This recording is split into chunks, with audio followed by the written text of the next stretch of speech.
Okay, we have some breaking news for you. This has just come out in the past couple of minutes.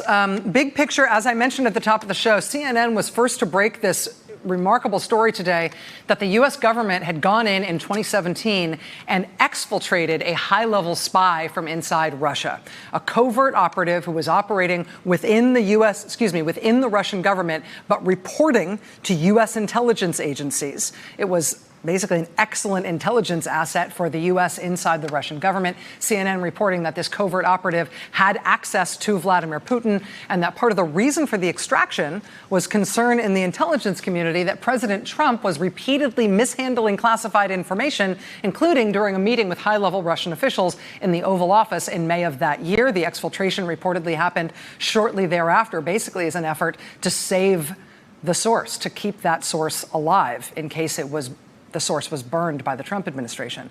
Now, as I mentioned, the New York Times and NBC News have confirmed the core of this story, but NBC has added a remarkable bit of reporting. I'll tell you their headline here. Possible Russian spy for CIA now living in Washington area. Quote, a former senior Russian official is living in the Washington area under U.S. government protection, say current and former government officials. NBC News is withholding the man's name and other key details at the request of U.S. officials who say reporting the information could endanger his life. Yet the former Russian government official who had a job with access to secrets was living openly under his true name. On Wednesday, an NBC News correspondent went to the man's house in the Washington area and rang the doorbell. 5 minutes later, two young men in an SUV came racing up the street and parked immediately adjacent to the correspondent's car.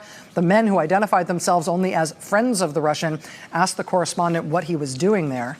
NBC News has not confirmed that the Russian living in Virginia fed the CIA information about Russian election interference, but for reasons NBC News is withholding, he fits the profile of someone who may have had access to information about Putin's activities and who would have been recruitable by American intelligence officials. The Russian will likely be moved from the place he is currently living in the interest of keeping him safe, say current and former officials. Joining us now is Ken Dilanian, NBC News correspondent, covers national security and intelligence. Ken, thanks for joining us on very, very short notice. I appreciate you making time. You bet, Rachel. Thanks. Is the correspondent in this story you? It is, Rachel. It is. It's me. So this is a former Russian official who's living in Virginia. You figured out who he is. He's living under his real name, and basically you're able to describe him as somebody who might have been in position in the Russian government to provide the CIA the kind of information that's being reported here, even though you can't directly verify that he was the conduit. That's right. It's a little bit frustrating because I can't even explain to you why we started looking at this person in the first place, because U.S. officials are telling us that those details would quickly lead to his exposure.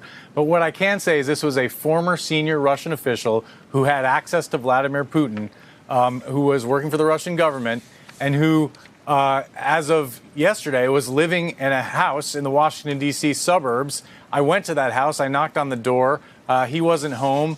But as you read there, 5 minutes later, I was sort of accosted by a couple of people that appear to be agents of the U.S. government carefully monitoring that house. And of course, we've now been asked by U.S. officials to withhold a lot of the details, including the name of this person. And we can't report to our standard that this is the same CIA asset that the New York Times and CNN are talking about.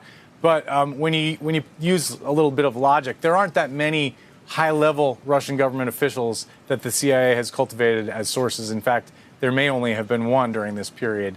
So we can all use our own judgment about that. But what's clear, and what's surprising, actually, is that this man is living in the Washington, D.C. area in the open in his true name. And, I mean, you talk about the drama of you knocking on his door. He's not there. You get back in your vehicle. And then these young men who you believe may have been U.S. government employees keeping an eye on him pull up right next to you to start asking you what you're doing. And it's clear that they were Johnny on the spot in terms of watching his house, but you did make it up to the door. And so when I think about what's happened to people who are perceived by the Russian government to be traitors, people who are perceived to be spies, you look at the assassination attempts and successful assassinations that we've seen around the globe. The fact that you were able to get up to the door suggests that they're not watching them all that close. That's right. And when I asked both U.S. government officials and former officials who worked on these problems about that, what they say is, look, it's probably not a secret to the Russians that this person is here. When he left Russia, it became clear to them that he had been working for the U.S. But what they don't want and what they think happened in Skripal is to taunt Putin with the idea that here's this turncoat, here's this former Russian official who spied for the CIA living in the United States. So they sort of feel there's a measure of safety. They don't expect the Russians to come over and assassinate him until, unfortunately, he's discovered by the media and the world, and then we all start writing about him. And that essentially pokes the bear. This is what my sources are telling me. That's why they're now more worried about his safety than they were 48 hours ago, Rachel. And that reporting, obviously, you're able to describe, him living in Virginia, him living under his real name, and all these other details.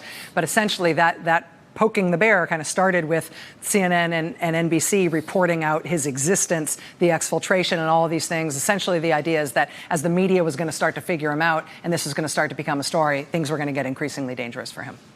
That's right. And I fear that even though we are withholding details and acceding to the wishes of U.S. officials who say passionately that they believe his life could be at risk, it isn't that hard to find him, and others are going to work to do that. Right.